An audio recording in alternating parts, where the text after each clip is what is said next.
कराची के ताजिरों ने लॉकडाउन मुस्तरद कर दिया। ताजिर कहते हैं 7 दिन दुकानें खुलेंगी, हुकूमत अपने फैसले पर नज़रसानी करे, माशी सरगर्मियों की इजाज़त दे। ताजिर कहते हैं जिन्होंने वैक्सीन लगवा ली है इन पर क्यों लॉकडाउन तारी है। ताजिरों ने लोगों को बेरोज़गार करने की धमकी दे दी। ताजिर कहते हैं मुलाजमीन को तनख्वाह नहीं मिलेगी।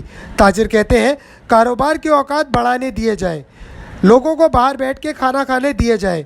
ताजिर कहते हैं वो SOPs पर अमल करेंगे, कोई कारोबारी बंदिश कबूल नहीं करेंगे। 31 जुलाई से 8 अगस्त तक सार्फिन से रंजिश नहीं चलेगी, कारोबार खुलेंगे, यहाँ कोई बंदिश नहीं चलेगी। वज़ीर आला सिंध ने समझाने की कोशिश की है, मुकम्मल लॉकडाउन नहीं होगा, बताने की कोशिश की है। वज़ीर आला कहते हैं मखसूस शोबे बंद होंगे, कुछ चीज़ें खुलेंगी, कुछ शोबे बंद होंगे। सबने साथ दिया तो 9 रोज़ बाद सब खुलेंगे, वरना हमारे अस्पतालों में मरीज़ रुलेंगे। वज़ीर आला कहते हैं सेहत से मुतालिक शोबे खुले रहेंगे, करियाना, बेकरी, सब्ज़ी और गोश्त की दुकानें शाम 6 बजे तक खुलेंगी। रिटेल के तमाम कारोबार बंद रहेंगे।